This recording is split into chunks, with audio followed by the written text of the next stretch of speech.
A devastated millionaire visits his son's grave every week, a mourning ritual that has become his only connection to the fatherhood he lost. During one of these melancholic visits, a group of orphan children passes through the cemetery on an educational outing. A 7-year-old girl strays from the group, approaches him, and seeing his tears with a compassion beyond her years, whispers words that will forever echo in his soul. "Don't cry, uncle. You can be my daddy if you want." Completely disarmed by her innocence, he does something that leaves her in shock. Arthur Vance knelt before the cold, polished marble headstone, the expensive fabric of his dark trousers wrinkling against the damp, neatly trimmed grass. The name carved into the stone seemed to mock him, a permanent inscription of an unbearable absence. Liam, his son, his only son. The cemetery's silence was heavy, broken only by the rustling of autumn leaves and the contained sob that escaped his lips. The air smelled of wet earth and lilies, a combination that now, for him, was the very scent of pain. Every week he came to this sanctuary of marble and quiet, not out of obligation, but from a desperate need to feel close to the only person who truly mattered. The vast fortune he had built, the stocks and diversified portfolios that multiplied seemingly on their own, all the capital gains and gold, none of it could buy a single extra second with his son. Money, which once represented power and security, was now just useless paper, incapable of filling the overwhelming void in his chest. His businesses thrived, his capital dividends continued to grow, but his soul was bankrupt. He traced the letters of Leo's name with his fingers, the cold stone penetrating his skin. The tears, which he thought had long run dry, welled up again, hot and salty, rolling down his face and dripping onto the boy's smiling photograph. That smile, it was like a knife to his heart.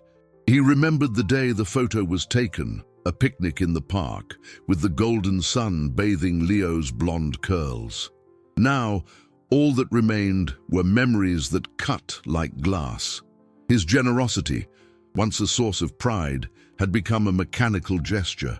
He donated to charities, funded hospitals, but his heart was no longer in it. It was sealed, locked away forever, never again to feel the agony of such a devastating loss. Love, he had decided, was a risk not worth taking again. His world had turned grey, a routine of exhausting work and solitary grief. It was then that a different sound broke his reclusion. Children's laughter, high-pitched, curious voices. A group of children neatly lined up were walking along one of the main pathways, accompanied by 2 women, a field trip perhaps. Arthur frowned, sensing the intrusion into his sacred space. He hunched over, hoping they would pass quickly, that they wouldn't notice the broken man weeping over a grave. But a small figure wandered away from the group, a girl with dark, tousled hair, wearing a faded blue dress and worn shoes. She stopped a short distance away, watching him with large brown eyes, so deep they seemed to hold a wisdom far beyond her few years. She didn't look frightened or curious in a childish way. There was a silent compassion in her gaze. She took a few hesitant steps toward him, stopping right beside him. Arthur swallowed hard, trying to compose himself, ashamed of his exposed vulnerability. He wiped his face with the back of his hand, but it was too late. The girl tilted her head. "Why are you crying, mister?" she asked, her voice soft as the whisper of the wind. He couldn't answer, a knot forming in his throat. She looked at the photo on the headstone, and then back at him, her small face contracting in understanding. "And it's because you miss him, isn't it?" Without waiting for an answer, she took another step, coming so close that he could catch the faint scent of lavender soap on her clothes. Then she whispered the words that would echo in his soul, shattering the barriers he had so carefully constructed. "Don't cry, mister. You can be my dad if you want." The pure innocence of the offer completely disarmed him.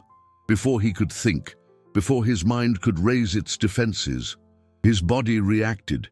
He pulled her into an embrace, wrapping the small, fragile form in his arms. For the first time in months, he felt a warmth that wasn't pain, a human contact that didn't hurt him. A single tear fell from his eye, landing on her hair, a drop of despair meeting an ocean of purity. In that instant, a sharp, severe voice cut the air like a razor. "Sophia, what are you doing? Get away from that man right now."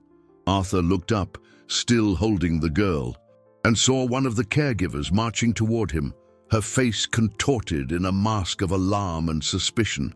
The embrace was broken with surprising force. Mrs. Owens, the older caregiver, grabbed Sophia's arm and pulled her behind her, using her own body as a shield. Her eyes, small and mistrustful, scrutinized Arthur.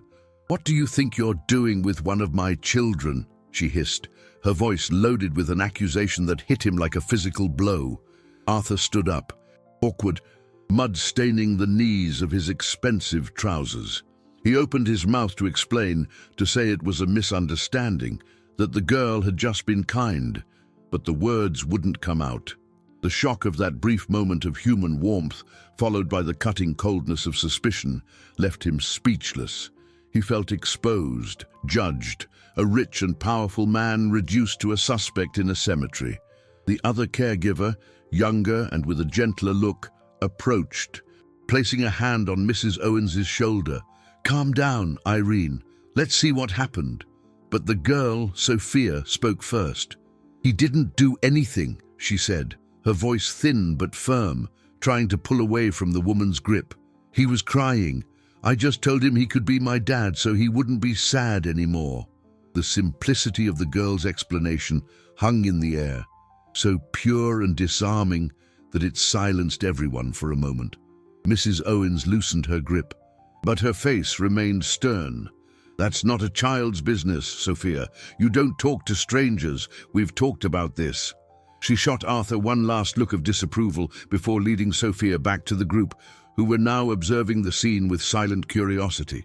Arthur stood there, feeling the cold return with double intensity. The warmth of the hug dissipated, leaving behind an even greater void. He looked at his son's headstone, a feeling of guilt invading him. Had he betrayed Leo's memory by hugging another child? The idea was irrational, he knew, but pain doesn't follow logic. His grief was a sacred territory, and he felt as if he had desecrated it. He was a fool for having allowed himself to feel anything, for having dropped his guard, even for a second. His immense wealth, his international businesses generating enviable cash flow, all seemed like a bad joke in the face of his inability to deal with the most basic emotion. As the group prepared to leave, gathering the children and counting them, Arthur felt an impulse he couldn't ignore. That girl. There was something in her eyes, a spark of resilience that moved him deeply. He couldn't simply let her disappear from his life, to return to being just a fleeting memory on a day of sorrow. Ignoring the part of himself that screamed at him to retreat to his luxury sedan and the safe isolation of his mansion, he walked toward the younger caregiver, who seemed more approachable. "Excuse me," he said, his voice rough. I would like to apologize for any confusion. The girl was very kind. I didn't want to cause trouble." The young woman smiled, a tired but genuine smile. "Don't worry, Sophia has a heart bigger than she is. She just wants to fix the world." Arthur nodded, a lump in his throat. "I run a charitable foundation," he lied partially. The foundation existed, but he used it as an excuse. "I'd like to make a donation to your institution. Could you give me the name and address?" The woman seemed surprised, but pleased. She pulled a small notepad and a pen from her purse and jotted down the information. "It's the Haven of Hope Children's Center. The director is Ms. Harrington." She handed him the small piece of paper. The name felt like both an invitation and a warning. Haven of Hope. A cruel irony, he thought, for a place that probably harbored so much pain. He thanked her, tucking the paper into his jacket pocket as if it were fragile treasure. He watched the group walk away, the uniforms disappearing among the headstones and trees. Sophia looked back one last time, and for a brief instant their eyes met. She gave a small, timid wave before being pulled away by Mrs. Owens. Arthur was alone again, the silence of the cemetery returning to envelop him. But something had changed. The silence was no longer just about the past. Now it contained the seed of a possibility, of a question. He pulled the paper from his pocket, the address written in hurried handwriting. Going there would be crossing a line. It would be admitting that he needed something, that his estate was not enough. It would be risking his heart again. And while his driver waited patiently beside the car, he looked at the paper in his hand, feeling more divided and terrified than ever. The facade of the Haven of Hope Children's Center was a monument to neglect. Paint peeled in long strips, revealing the grey concrete underneath. And one of the upstairs windows was patched with cardboard. The front garden, which might once have been a cheerful spot, was now a tangle of weeds and dirt. Arthur parked his luxury sedan across the street. The contrast between the metallic gleam of the car and the decay of the building was stark. He felt a pang in his chest, a mix of pity and anger. How could they call that place Haven of Hope? It seemed more like a place where hope came to die. He stayed inside the car for long minutes, the crumpled piece of paper with the address in his hand. A part of him wanted to turn back, send an anonymous check for a generous amount, and forget the whole thing. It would be the easiest path, the safest. Donating money was simple. It didn't require involvement. It didn't open wounds. But the image of Sophia's eyes, so serious and compassionate, was etched in his mind. Her proposal, so innocent and pure, had planted something in him, a seed of curiosity that refused to be ignored. Taking a deep breath, he got out of the car. The air in that neighborhood was different from the air at his mansion on the hill. It smelled of struggle, of lives lived on the edge.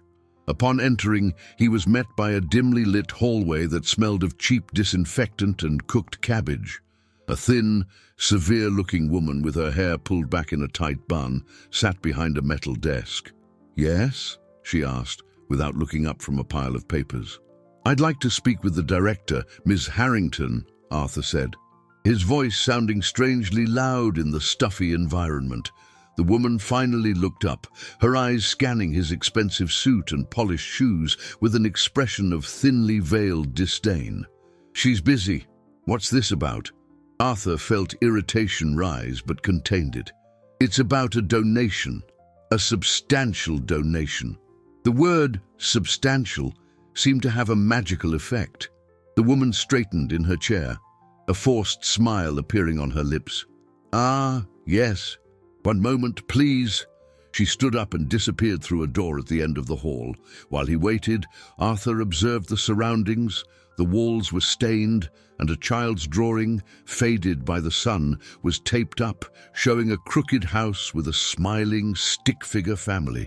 The sight hit him with unexpected force, bringing back the memory of dozens of Leo's drawings that he kept in a box, like sacred relics. The door opened, and a stout, middle-aged woman, with a smile that didn't reach her eyes, emerged. "Mr. Vance? Arthur Vance?" The name seemed to cause a small glimmer of recognition in her eyes. The fame of his net worth preceded him. "Mr. Vance? What an honor! I'm Matilda Harrington, the director. Please, come into my office." The director's office was the only part of the building that seemed to have received any attention. There was a clean rug on the floor and a vigorous fern in one corner. She invited him to sit in an uncomfortable chair opposite her imposing desk. "So, you mentioned a donation," she began, clasping her hands on the desk. "We are always so grateful for any help. Our resources are limited." Arthur went straight to the point. "I met one of your children yesterday at the cemetery, a girl named Sophia." Miss Harrington's smile wavered for a fraction of a second. "Ah, Sophia. A imaginative child." There was a tone in her voice that Arthur disliked, a subtle dismissal. "She seemed very special to me," he said, his voice firm. "I would like my donation to be directed toward improving the living conditions of the children. New clothes, better food, maybe the renovation of some of the rooms." He watched her reaction closely. Ms. Harrington forced an even wider smile. Of course. What a noble gesture. Any amount will be welcome for our angels." Arthur took out his checkbook and filled in an amount that made the director's eyes widen. He handed the check to her, but didn't let go. "I have one condition," he said, his voice low and serious. "I would like the opportunity to visit Sophia, just to talk, to make sure she is doing well." Ms. Harrington's face transformed. The smile vanished, replaced by a mask of cold professionalism. "Mr. Vance, that is highly irregular. We have very strict rules about strangers contacting the children. It's for their safety." The standoff hung between them. The check stretched out between their hands. He knew he was entering dangerous territory, that she saw his fortune as a target and his vulnerability as a weakness. But the image of that serious little face would not leave him. He needed to see her again. "I am not a stranger," he said, slowly, his grip on the check tightening. "I am a benefactor, and I want to see where my investment is being applied." Ms. Harrington's gaze hardened, her eyes narrowing as she calculated her options. The check in Arthur's hand represented more than just a donation. It was significant capital that could solve many of her problems, both the shelter's and, perhaps, her own. Releasing the check and yielding to the millionaire's request was a risk, but refusing and losing the amount was unthinkable. She forced a short, joyless laugh. "Mr. Vance, you're a businessman, I understand. You want to see the return on your investment." She finally released her end of the check, and Arthur slowly placed it on the desk. "It's not a financial return I'm seeking, Miss Harrington. It's a human one." The director leaned back in her chair, the plastic squeaking in protest. "Very well. One supervised visit. For 15 minutes. In the recreation room, tomorrow afternoon." It was a calculated concession, a bone thrown to keep him interested, but on her terms. Arthur nodded, accepting the small victory. "I will be here at 3. He stood up to leave, feeling the weight of that oppressive environment. As he passed the door, he heard Miss Harrington's voice call him. "Just one more thing, Mr. Vance. Don't create false hopes in Sophia. She's been through too much already." The warning sounded less like concern and more like a veiled threat.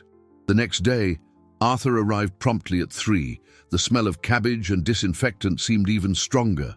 The same grim receptionist led him, without a word, to a large room at the end of the hall. The recreation room was a desolate space.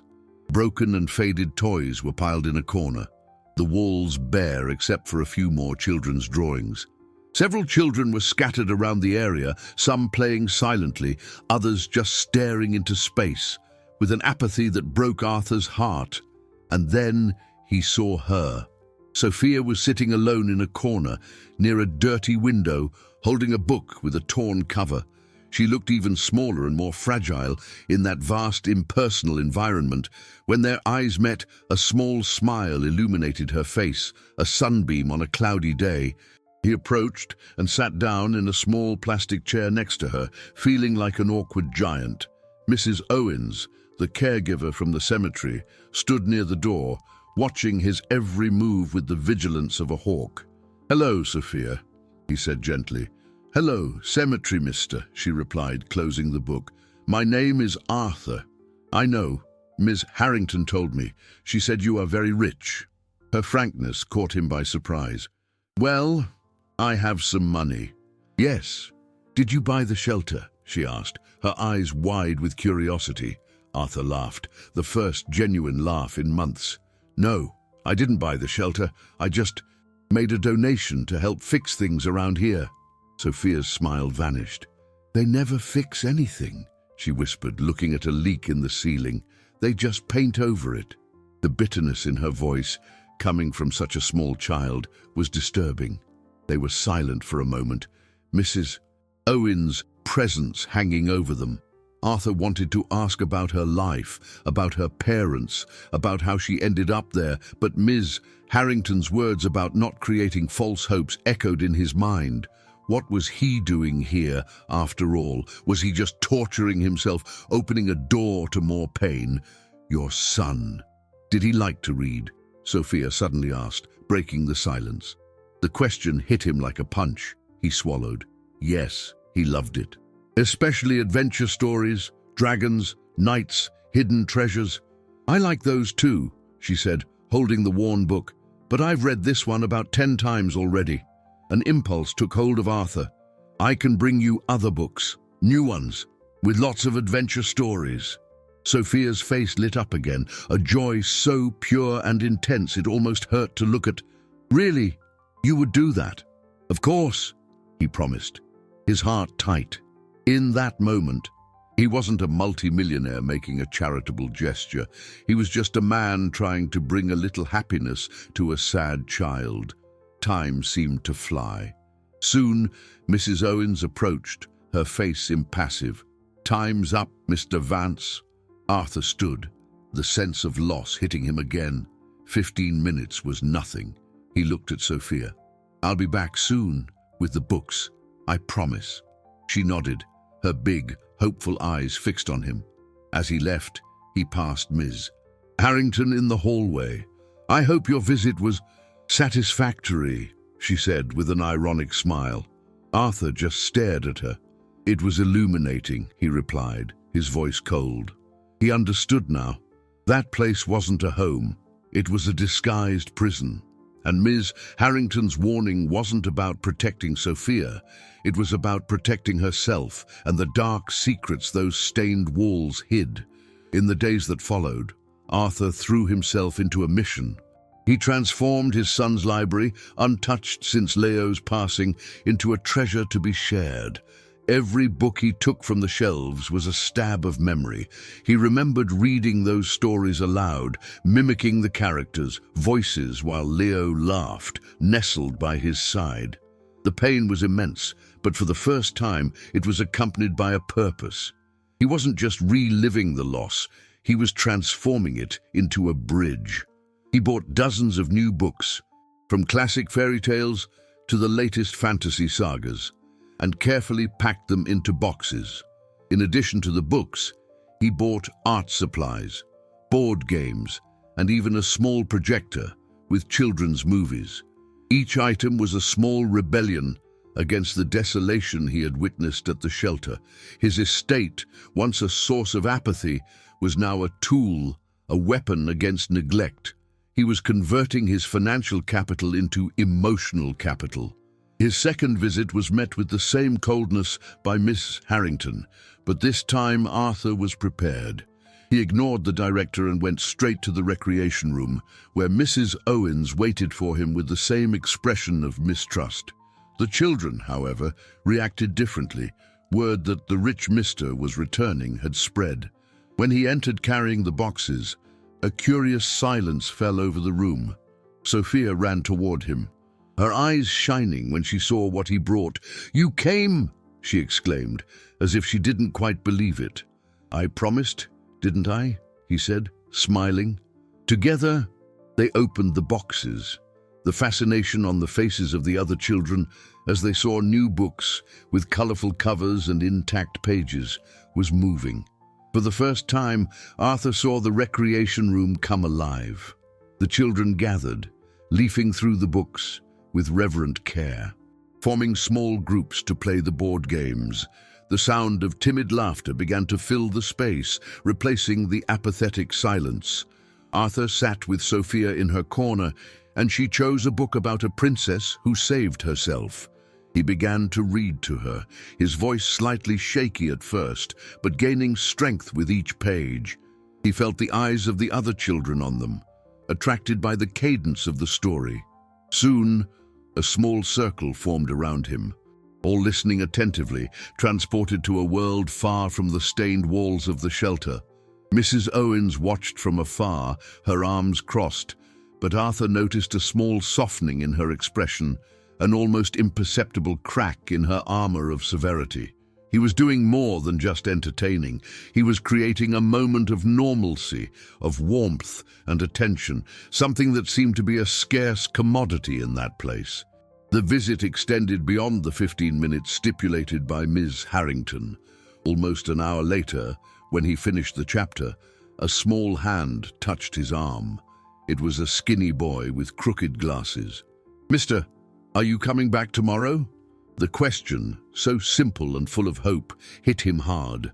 At that moment, something fundamentally changed within Arthur. This was no longer just about Sophia. It was about all of them. It was about the boy with glasses, about the girl drawing on a torn piece of paper, about all those young lives trapped in a failed system. His instinctive generosity, long dormant due to pain, awakened with an overwhelming force. He couldn't fix his own past. He couldn't bring his son back, but maybe, just maybe, he could offer a better future for those children. As he left, he found Ms. Harrington waiting in the hallway, her face like a storm cloud. "Your visit exceeded the agreed time, Mr. Vance?" "The children were enjoying themselves," he replied calmly. "They need that. What they need is order and discipline, not fantasies," she retorted, her voice glacial. "And you are disrupting my routine." The confrontation was inevitable. Arthur stopped and faced her. "Perhaps your routine is the problem, Mrs. Harrington. Starting today, I will come every day. And if you try to stop me, I will ensure that every local paper and news channel in this city knows how the director of Haven of Hope refuses donations and the help of volunteers. Let's see how your superiors react to that." Ms. Harrington's face went pale. Anger replaced by thinly veiled fear. He had played his most powerful card, the threat of exposure. He was Arthur Vance, a man whose wealth gave him a voice that would be heard, and he was about to use it. The battle for the welfare of those children, and perhaps for his own soul, had just begun. Arthur's threat worked like a dark charm. Ms. Harrington backed down, her face a mix of fury and resignation. She said nothing, just gave a short, rigid nod before turning and marching back to her office, slamming the door shut. Arthur knew he hadn't made a friend, but a powerful enemy. The director may have lost that battle, but the war was far from over. She now saw him not as a benefactor, but as a direct threat to her small private empire of neglect. In the following days, Arthur kept his promise. Every afternoon, at 3 o'clock, his luxury car stopped in front of the shelter. He brought better snacks, fresh fruit and juices, replacing the dry crackers and watered-down punch that were served. He read stories, helped with homework, and most importantly, he listened. He learned the names of almost all the children, their small hopes and their silent fears. He discovered that Miguel, the boy with glasses, dreamed of being an astronaut, and that Lucy, a shy girl who never spoke, drew angels with impressive skill. Sophia was his constant shadow. She followed him everywhere, her little hand often finding his. During these moments, Arthur felt a peace he hadn't known in a long time. Her presence was a balm to his wounded soul. He began to see flashes of Leo in her, not in appearance, but in her insatiable curiosity, her easy laughter, and that, which once terrified him, now brought him a bittersweet comfort. He wasn't replacing his son. He was learning to let love bloom again in a different soil. However, his constant presence and the visible change in the children's mood did not go unnoticed.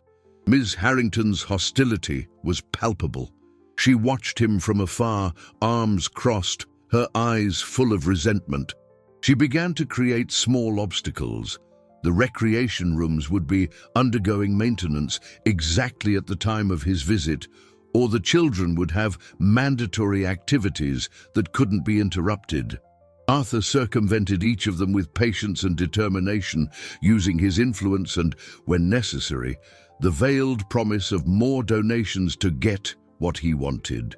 The conflict escalated when a local journalist, sniffing out a good-hearted millionaire story, showed up at the shelter.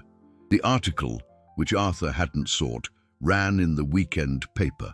The photo showed him smiling, with Sophia sitting on his lap, both looking at a book. The headline was sentimental. "Billionaire finds new hope aiding orphans." The publicity, however, was a double-edged sword. While it brought more donations and attention to the shelter, it also gave Mrs. Harrington the ammunition she needed. The next day, when Arthur arrived, he was blocked at the reception desk. "Mrs. Harrington has not authorized your entry today." Shortly after, his phone rang. It was an advisor for one of his distant relatives, a cousin he barely saw, but who always kept an eye on his fortune and assets. "Arthur, what's this story in the paper? Are you all right? People are talking, saying you might not be handling the grief well, exposing yourself like this with children." The insinuation was clear. They were questioning his sanity, his ability to manage his businesses, and consequently, the inheritance they coveted. The call was only the beginning. Soon, he received a formal notification from Family Services. An anonymous complaint had been filed, expressing concern about the excessive and potentially harmful attachment he was developing with one of the children at the shelter. They wanted to schedule an interview to assess the situation. Ms. Harrington's hand was behind everything, he knew. She couldn't stop him directly, so she was using bureaucracy and public opinion to poison the well. She was painting him not as a savior, but as an unstable man, using a vulnerable child to fill his own void. He was surrounded. On one side, an envious and manipulative director. On the other, greedy relatives ready to use any slip-up against him. And in the middle, Family Services, an agency that, however well-intentioned, could easily misinterpret his actions. His journey to help Sophia and the other children had become a minefield. He looked at the phone, the Family Services notification glowing on the screen. He could give up, retreat to the safety of his secluded life, and let the world forget his attempt to reconnect.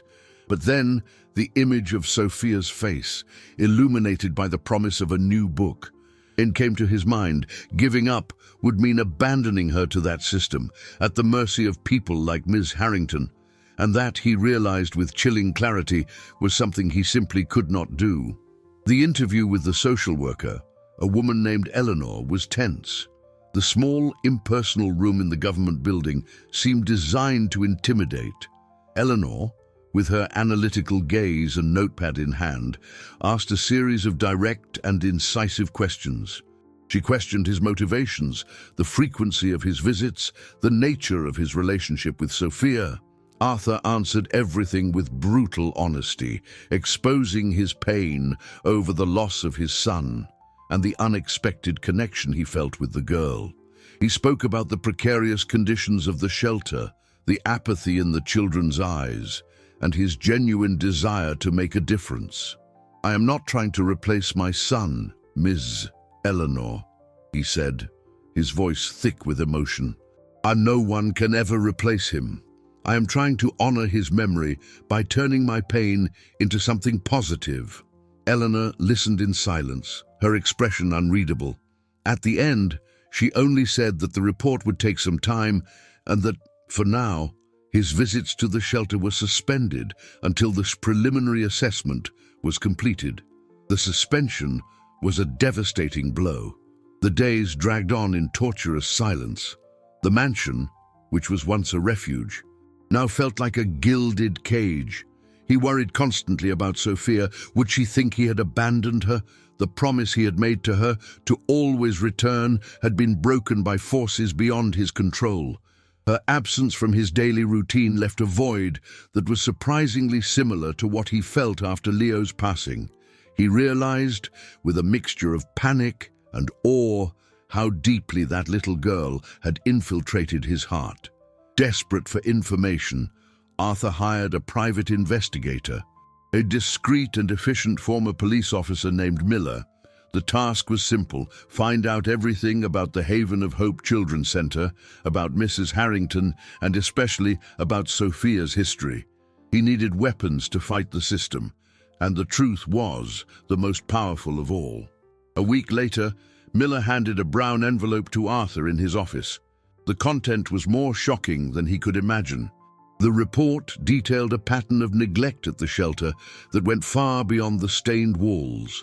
Donations, especially untraceable cash, rarely reached the children. The investigator found records of inflated expenses and contracts with suppliers owned by Miss Harrington's relatives. The director was running the shelter as her private empire of neglect, diverting funds meant to improve the children's lives to enrich herself. But the most painful revelation was in Sophia's file. She was not an orphan from birth. She had lost her parents in a tragic car accident 3 years ago, and she wasn't alone in the car.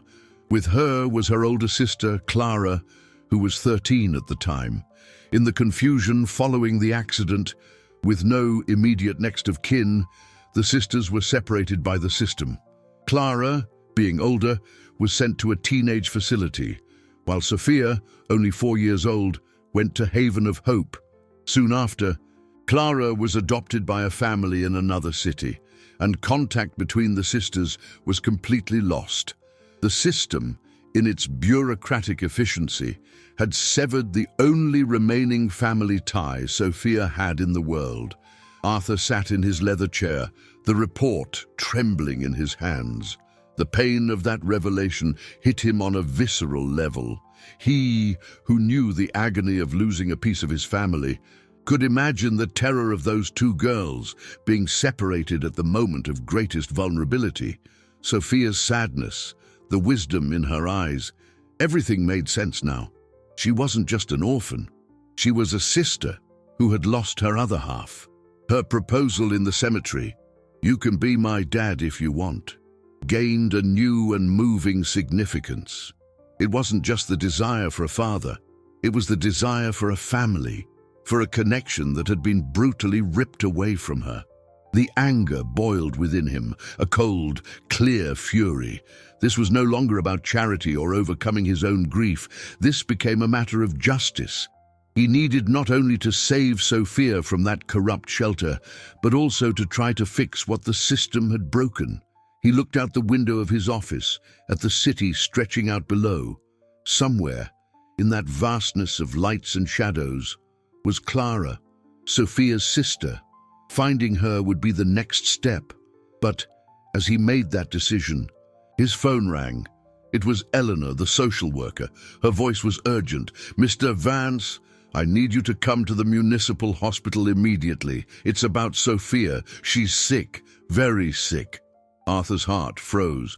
The words "Sophia" and "very sick" short-circuited his brain, bringing up terrifying memories of hospital beeps and somber doctors' faces. He drove to the hospital in a state of fog, city traffic and red lights feeling like a cruel conspiracy to delay him. Every second was agony.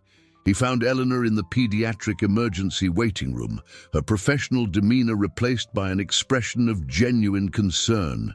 "What happened?" he asked, his voice coming out harsher than intended. "A severe respiratory infection," Eleanor explained. "Apparently, it started as a cold a few days ago, but it wasn't treated properly at the shelter. When her fever got too high, they finally brought her in. The doctor said her condition is the result of prolonged neglect, poor diet, dampness. It all contributed to a simple cold turning into pneumonia." The anger Arthur felt for Mrs. Harrington turned into incandescent hatred. That woman's greed had almost cost a child's life. He insisted on seeing her. Eleanor, perhaps sensing the strength of his determination or simply out of compassion, managed to get special permission. The room was sterile and white.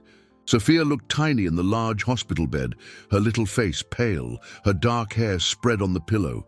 Thin tubes were attached to her arm, and an oxygen mask covered her nose and mouth. The sound of her breathing, wheezing and difficult, filled the silence of the room. Arthur sat down beside the bed, his heart breaking with every gasp she made. He reached out and, careful not to touch the tubes, held her little fingers. They were cold.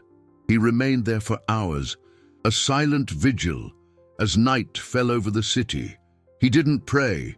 He hadn't spoken to God since Leo's death, but he sent all his strength, all his will, into that small form lying on the bed.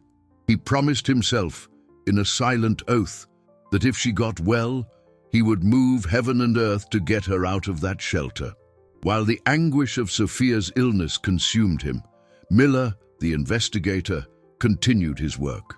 Using his contacts and skills, he achieved the unthinkable. He located Sophia's sister, Clara. She was now 16 and lived with her adoptive family in a neighboring city, less than 2 hours away. Arthur received the news by text message while he was still keeping vigil beside Sophia. The information brought a complex wave of emotions. There was a glimpse of hope, the possibility of reuniting the sisters, but also a new and terrible obstacle. What would Clara's appearance mean? She was a teenager now. Would she have the legal right to claim custody of Sophia? Would her adoptive family support her? The image of a family for Sophia, which was beginning to form in his mind with him at the center, suddenly became more complicated, more fragile. Sophia's illness had transformed the situation from a bureaucratic battle into a race against time. And the discovery of Clara added a new layer of uncertainty to the future. In the following days, the hospital became Arthur's second home. He used his fortune and influence to ensure Sophia had the best doctors, the best care. He paid for a private room so she could have peace and quiet. During the long hours beside her, he spoke softly, reading excerpts from her favorite adventure books, even if she was asleep. He talked about Leo, not with the sharp pain of before, but with a nostalgic tenderness, as if introducing a brother to a sister. Eleanor visited him daily, her professional attitude dissolving each day, revealing a compassionate woman trapped in a broken system. She saw Arthur's devotion, the genuine concern that had nothing to do with replacing a son, but rather with loving another. The report she was writing, he could sense, was changing tone. One day, as he dozed in the armchair next to the bed, he felt a light squeeze on his hand. He opened his eyes. Sophia was awake, her big brown eyes fixed on him, the oxygen mask already removed. "Mr. Arthur," she whispered, her voice weak, "you didn't abandon me." Tears welled up in Arthur's eyes. "I will never abandon you, little one," he said, his voice choked. "I promise." But as he made that promise, the image of an unknown teenager, Clara, hovered in his mind. He was making a promise he might not be able to keep, and on the other side of the city, a greedy lawyer, the same one who managed his family's trust, read the news about Arthur's involvement with the shelter and saw a golden opportunity to declare his wealthiest client mentally incapable, planning a maneuver to seize control of all his assets. Sophia's recovery was slow but steady. Each day, a little more color returned to her cheeks, and her breathing became stronger and clearer. Arthur remained by her side, transforming the hospital room into a sanctuary of hope. He filled it with balloons, stuffed animals, and stacks of new books. They spent the afternoons playing board games in bed and watching animated movies on his laptop. For the first time, Arthur allowed himself to be just Dad. He helped her with food, told her stories to sleep, and comforted her when she had nightmares. In that small, sterile universe, away from Ms. Harrington's eyes and the world's questioning, an unbreakable bond formed between them. He was no longer the cemetery mister or the millionaire. He was Arthur, and she was his Sophia. The fragile joy he felt, however, was constantly haunted by the uncertain future. The threat of Clara's reappearance hung like a shadow.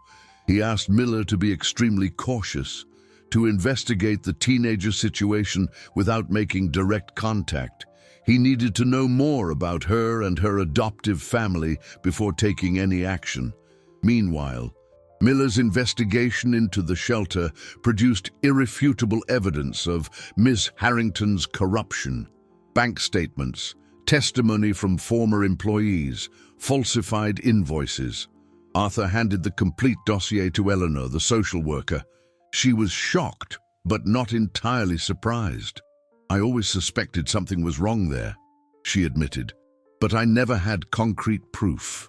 Backed by Eleanor's report, which now detailed the neglect that almost sent Sophia to the hospital, and Arthur's dossier, a formal complaint was filed with the authorities. Ms. Harrington's downfall was swift and quiet. To avoid a public scandal, she was forced to resign, and a criminal investigation was opened into her management. For Arthur, it was an important victory, but he knew it was only the beginning. The system that allowed someone like Ms. Harrington to thrive was still there. With Sophia about to be discharged, the question of where she would go became urgent. Returning to the shelter, even with a new administration, was out of the question. Arthur formally began the process to obtain her temporary guardianship. That's when the second battlefront opened. His family lawyer, Mr. Caldwell, a man who had known Arthur since childhood and whom he implicitly trusted, began to raise objections. "Arthur, are you sure about this?" he asked. During a meeting in his luxurious office, "The courts will see this as an impulsive decision made in a moment of emotional fragility. Your family is concerned. They think you're trying to fill a void recklessly." Arthur felt a pang of betrayal. "My family is only concerned about the trust, and you know it. And you should be on my side, not theirs." Mr. Caldwell sighed, adjusting his glasses. "I'm on the side of what's best for you and your estate. A complicated adoption process can be used to question your competency. Think of your businesses, your investments, your entire legacy." Arthur couldn't believe what he was hearing. The man who should be his defender was using his assets and wealth against him, disguising greed as concern. What Arthur didn't know was that Mr. Caldwell was in cahoots with his distant cousins. The plan was simple. If Arthur was deemed mentally unstable due to erratic behavior following his grief, Caldwell, as the trust executor and longtime advisor, would be appointed administrator of his vast fortune. Sophia's adoption was the perfect trigger for them. They increased the pressure, planting stories in the media about the eccentric billionaire and his questionable decisions. The temporary guardianship process became a bureaucratic nightmare, with his relatives' lawyers, guided by Caldwell, filing motions and objections, arguing that Arthur was not emotionally fit to assume responsibility for a child. They were using his grief, his deepest pain, as a weapon to disqualify him. One day, at the hospital, while helping Sophia assemble a puzzle, she was silent for a long time. "Mr. Arthur," she began, her voice hesitant, "a lady came to visit me yesterday. She said she was a social worker. She asked me if you force me to like you. She said maybe you only want me because I look like your son who went to heaven." Arthur's blood boiled. They were trying to poison Sophia's mind, using a child as a pawn in their dirty game. He hugged her tightly. "Sophia, look at me. I want you in my life because you are Sophia, unique, special, and the bravest girl I know. No one will ever take anyone else's place. We'll just create a new place. Just ours." She hugged him back, but he could see the seed of doubt planted in her eyes. The battle was no longer just in the courts or the media. It had reached the heart of the person he most wanted to protect, and the biggest twist was yet to come. Across town, a teenager named Clara saw the photo of Arthur and Sophia in the newspaper and recognized in that girl's eyes the sister she thought she had lost forever. Clara's appearance was like a bolt from the blue. She did not contact the authorities or the media. Instead, she acted with a maturity that belied her 16 years. Through social media and with the help of friends, she found Arthur's company name and consequently his office address. On a rainy afternoon, without warning, She appeared at the reception of the imposing commercial building, asking to speak with Mr. Vance. The secretary, accustomed to dealing with all types of people trying to reach the boss, was about to dismiss her when Arthur, by chance, was leaving his office. He paused when he saw the teenager standing in the lobby, her dark, rain-soaked hair plastered to her face, her large brown eyes fixed on him with a fierce intensity. They were the same eyes as Sophia's. In that instant, he knew who she was. The world seemed to stop spinning. He took her to his office, a heavy silence hanging between them. Clara was the first to speak, her voice firm despite a slight tremor. "That girl in the newspaper photo. She's my sister, Sophia. I looked for her for years. They told me she had been adopted and that the case was closed. They lied to me." She told her story, the pain of the separation still raw in her voice. She spoke about her adoptive family, good people who welcomed her, but who didn't understand the depth of her loss. She spoke about the nights she woke up crying, dreaming of the little sister who had been taken from her. Arthur listened, his heart tight with compassion and a growing fear. He saw the unwavering determination in her eyes. "I saw her at the hospital," Clara continued, her voice choked. "I stayed outside the room. You were reading to her. She looked happy." A knot formed in Arthur's throat. "She's recovering well," he managed to say. Clara stared at him, and the question he feared finally came. "I want custody of her. She's my only family. We should be together." The words hit Arthur with the force of a physical blow. It was his worst nightmare come true. From a legal and moral standpoint, Clara's request was just, but the idea of losing Sophia, now that he had finally found her, was unbearable. "Clara, he began, unsure what to say.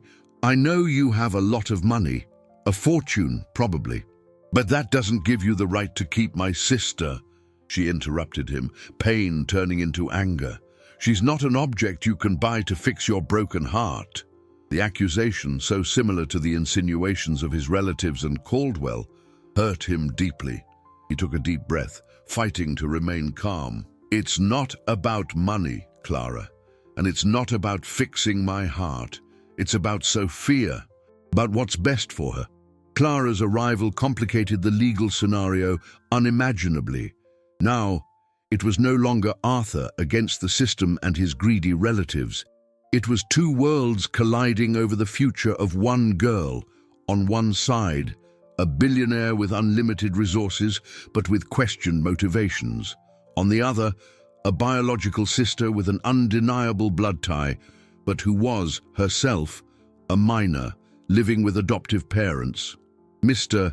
Caldwell and Arthur's cousins saw the situation as a gift from heaven. Immediately, they contacted Clara's adoptive family, offering pro bono legal support for her to gain custody of her sister. The plan was devilish. By supporting Clara, they would undermine Arthur's position, making him look like the selfish villain who was trying to separate two sisters. If Arthur lost the custody battle, the emotional defeat could be the final proof of his instability for them to take control of his assets. Arthur found himself in an impossible trap. Fighting for Sophia would mean fighting against her own sister, something his conscience could barely bear. Giving up would mean handing Sophia over to an uncertain future and losing the light that had returned to illuminate his life. The girl, still recovering in the hospital, was oblivious to this new storm brewing around her. One day, while drawing, she asked Arthur, "When I leave here, will I live with you in your big house?" Arthur's heart broke. How could he explain to her that someone else, a sister she barely remembered, had appeared to claim her? How to explain that the family they had begun to build together could be undone before it even started? He looked at the drawing she was making. A large house, with a man, a girl, and an angel in the sky, all holding hands. The simplicity of her wish was a brutal contrast to the complexity of the battle being waged in her name. He knew the custody hearing would be the final battleground, where not only Sophia's future but also his own sanity and legacy would be at stake, and he was fighting on multiple fronts with a traitor in his own camp and an adversary he didn't even want to fight. The proximity of the custody hearing hung over Arthur like a storm cloud. The pressure was immense, coming from all directions. His relatives, lawyers, secretly led by Caldwell, intensified the smear campaign, leaking anonymous sources to the press that painted Arthur as an emotionally broken man, obsessed with recreating his lost family. They argued that handing Sophia over to him would be an act of cruelty, forcing her to live in the shadow of a dead child. At the same time, they publicly championed Clara, portraying her as the tragic heroine fighting to reunite with her only family. The narrative was powerful and turned public opinion against him. Arthur felt like he was screaming into a vacuum, his true intention lost amidst the noise of greed and manipulation. He knew Mr. Caldwell was behind the strategy, but proving the betrayal was another story. The lawyer was cunning, covering his tracks with a web of legalities and confidentiality. The relationship with Clara became the most painful challenge. Arthur tried to meet with her several times, seeking common ground, but the lawyers financed by his relatives kept her isolated, filling her head with mistrust. They convinced her that any gesture from Arthur was an attempt to manipulate or buy her off. "He wants to sideline you with money," they said. Don't trust anything he says." Despite the blockage, Arthur did not give up. He asked Miller, his investigator, to deliver a package to Clara without the lawyers knowing. The package did not contain money or legal proposals. It contained a photo album, pictures of Sophia in the hospital, smiling for the first time after her fever dropped, photos of her drawing, reading the books he had brought, making a face while trying broccoli in her soup. And at the end, a single photo of Leo smiling on a swing. Attached to it, a simple handwritten note from Arthur. "Clara, I will never understand the pain you felt, but I understand what it is to love someone with all your heart. I don't want to take your sister away from you. I just want her to be happy and safe. Please think about what is truly best for her, away from all the voices surrounding us. Her future is more important than our pain." As the legal battle intensified, Sophia's health finally allowed her to be discharged.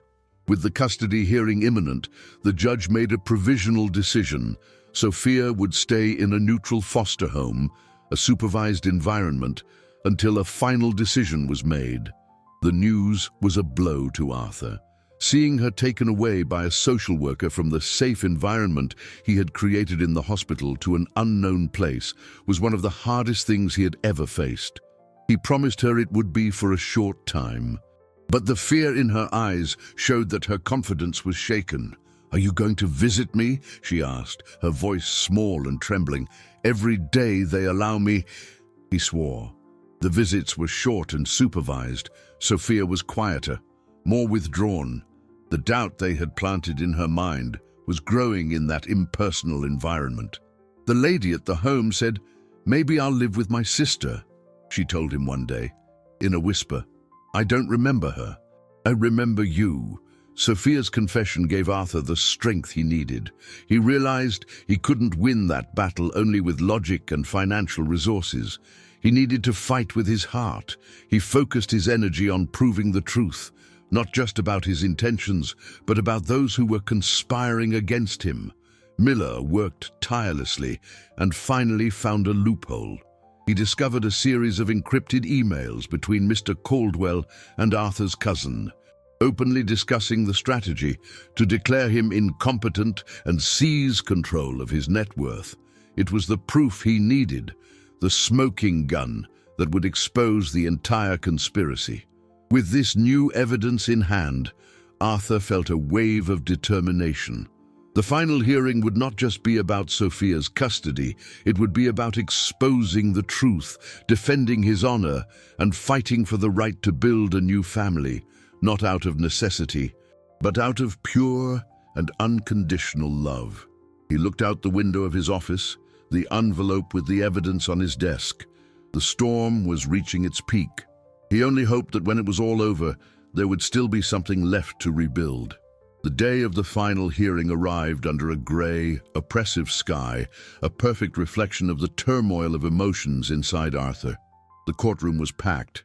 On one side, Arthur and his new team of lawyers, men and women of integrity he had hired after discovering Caldwell's betrayal. On the other, Clara, flanked by her adoptive parents and the opportunistic lawyer paid by Arthur's relatives. Mr. Caldwell and the cousins watched from the gallery, their expressions a mixture of arrogance and expectation. Sophia was not present. The judge had spared her the intensity of the process, but her future was the invisible center that drew all the tension in the room. The hearing began with Clara's lawyer painting a moving picture of the unbreakable bond between sisters, arguing that law and nature dictated they should be reunited. They presented Clara as a responsible and loving young woman whose only desire was to correct a system injustice. Next, they attacked Arthur using his cemetery visits and generous donations as evidence of obsessive behavior and an attempt to buy a replacement for his son. Every word was a twist of the knife already lodged in his heart. When it was Arthur's turn, his lawyer presented a methodical defense. He brought the testimony of Eleanor, the social worker, who spoke eloquently about the neglect at the shelter and Arthur's unwavering dedication during Sophia's illness. He presented psychological reports attesting to Arthur's sanity and emotional stability, refuting the claims that he was acting on impulse or imbalance. But the real turning point began when his lawyer called an unexpected witness, Mr. Caldwell. The treacherous lawyer was caught by surprise. Under oath, he tried to maintain his facade of a concerned counselor, but when confronted with the copies of the incriminating emails, his composure shattered. The courtroom went silent as Arthur's lawyer read the messages aloud, exposing the cruel plan to declare Arthur incompetent and seize control of his assets. Caldwell's mask dropped, revealing the face of pure greed. Arthur's cousins in the gallery turned pale, realizing the game had turned against them. The revelation of the conspiracy shocked the court and changed the dynamic of the hearing. The motivations of those supporting Clara were suddenly questioned. They were no longer seen as benefactors, but as manipulators. Clara looked at her lawyer and then at Arthur's cousins with an expression of confusion and betrayal. She realized she had been used, her genuine pain exploited for selfish ends. It was then that Arthur's lawyer called his last witness himself. Arthur walked to the witness stand, his heart pounding. He didn't look at his lawyers or the judge. He looked directly at Clara. "I'm not here to fight against you, Clara," he said, his voice firm but full of emotion. "I'm here to fight for Sophia, and perhaps to fight for the three of us." He spoke about Leo, about the paralyzing pain of loss, and then he spoke about the encounter in the cemetery, about Sophia's innocent proposal that broke down his defenses. "She didn't remind me of my son," he said, tears welling up in his eyes. "She reminded me of what it feels like to love again, a different, new love." He turned to the judge. "Your Honor, I have money. Yes, a fortune. But the greatest wealth I ever had was my son. And the second greatest is the chance to love another child, not to replace, but to add, to build something new on the ruins of my pain." He then looked back at Clara, his expression pleading, "I know you love her. I saw the photo album you kept. Miller told me, pictures of the two of you when you were little. I don't want to erase that history. I want to be part of the next chapter. Sophia doesn't have to choose between a sister she barely remembers and a man she has learned to love. She deserves to have both. She deserves to have a complete family, no matter how unusual." The silence in the room was profound. Arthur's words, born of pain and the purest sincerity, hung in the air. Clara was crying silently, the tears washing away the anger and mistrust, leaving behind the vulnerability of a young woman who just wanted her sister back. The judge looked from Arthur to Clara, his face thoughtful. The destiny of Sophia, and of all of them, rested on the decision he would make in the next few minutes. The tension was almost unbearable. The judge struck the gavel, but not to deliver a sentence. "I will recess for 30 minutes, he announced, his voice echoing in the silent room. "And I would like to speak with Miss Clara and Mr. Vance in my chambers, alone." The unexpected order surprised everyone. The lawyers began to move, but the judge was firm. Without the attorneys. In the judge's chambers, the atmosphere was less formal, but the tension remained. The judge, an older man with a look that seemed to see into the soul, asked them to sit. He looked from Arthur to Clara, who was wiping her tears. "I have heard the legal arguments," he began. "I have read the reports, the evaluations. But at the center of all this is a 7-year-old girl. And what I need to understand is what is in your hearts, not in the lawyer's papers." He turned to Clara. "My young lady, your pain is understandable. Your desire to reunite with your sister is noble. But you are 16 years old.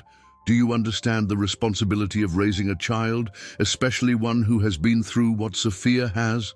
Clara hesitated, the reality of the situation weighing on her. "My adoptive parents would help me," she began, her voice weak. But it wouldn't be you," the judge said gently. "It would be them, and you would be a sister, not a parent. Sophia needs stability, a pillar." Then he turned to Arthur. "And you, Mr. Vance, your sincerity is evident. But what will happen when your pain diminishes, when the void left by your son is filled with new memories? Will you have the same dedication?" Arthur met the judge's gaze. "Your Honor, the pain of losing a child does not diminish. You just learn to carry it, and that pain taught me the value of every moment. I am not seeking to fill a void. Sophia is not a patch for my soul. She is the very seed of a new garden. My dedication will not diminish. It will grow, because it will be watered not by the memory of loss, but by the joy of her presence." The judge was silent for a long moment, assessing them. "There is a solution here," he finally said, "that doesn't involve a winner and a loser. That doesn't force a child to choose." Back in the courtroom, the decision was announced. The judge granted legal custody and guardianship of Sophia to Arthur Vance. A collective gasp swept through the room. But before Arthur could process the victory, the judge continued. "However, this guardianship comes with a legally binding condition. Mr. Vance must ensure and facilitate constant, unrestricted and significant contact between Sophia and her sister, Clara. Weekend visits, holidays and vacations must be encouraged. Important decisions about Sophia's life must be discussed with Clara. The court is not creating an adoptive parent. It is recognizing the pillars of a new family."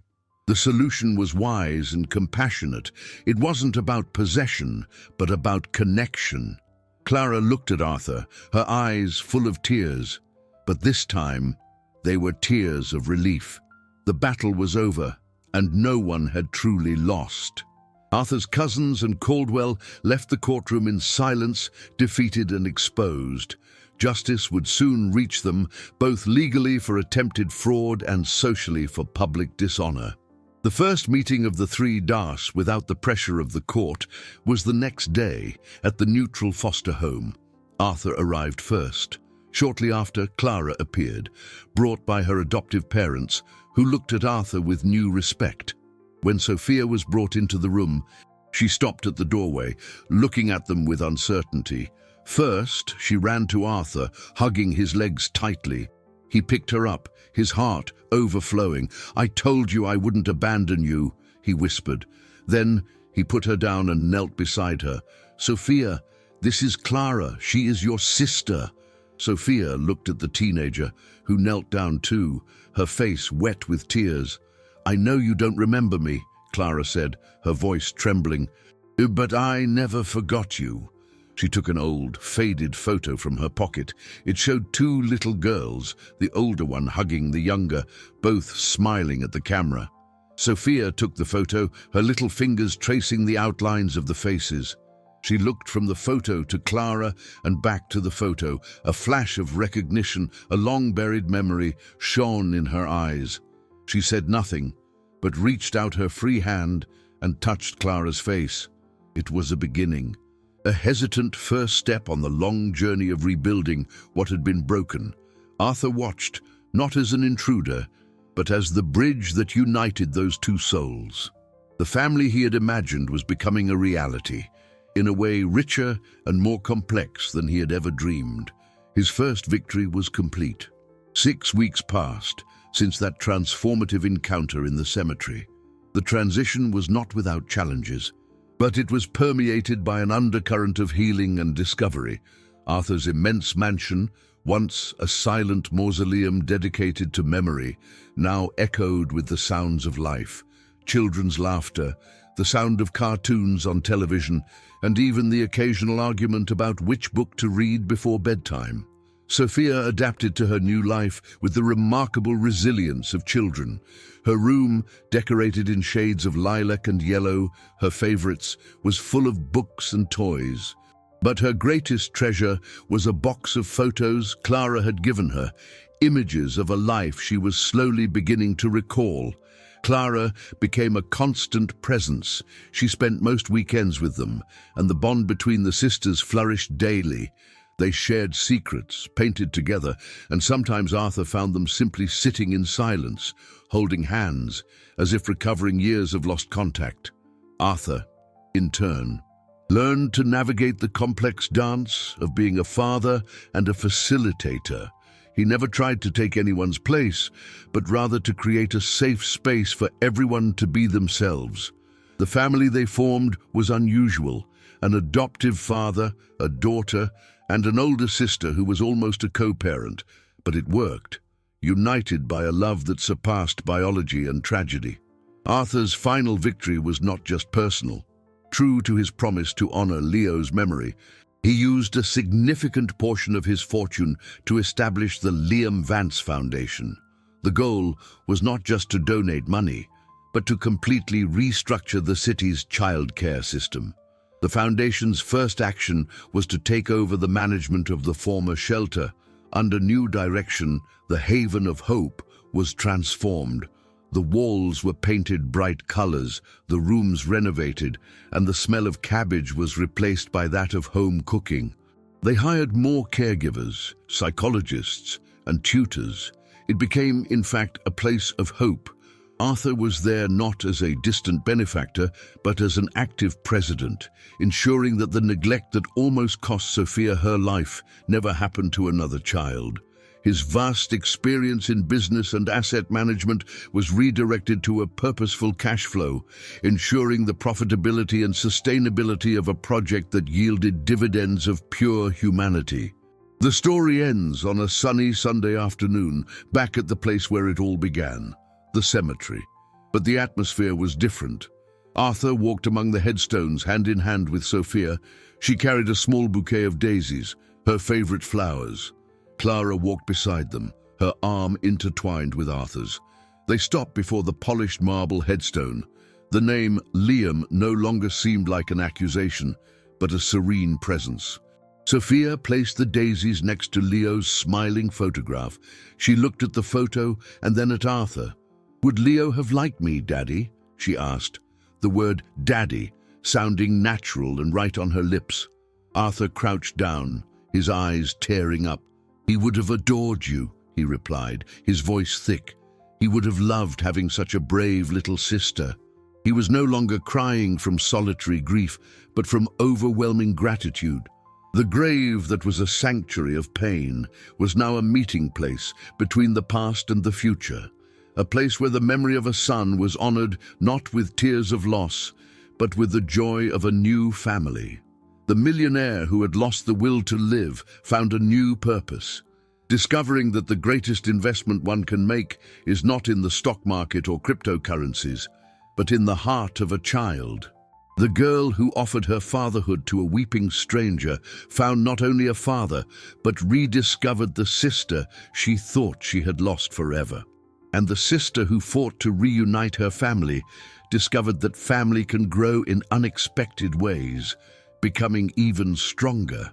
There, under the blue sky, amidst the silence of memories, a new story flourished, proving that love, when true, does not replace, erase, or divide. It simply multiplies.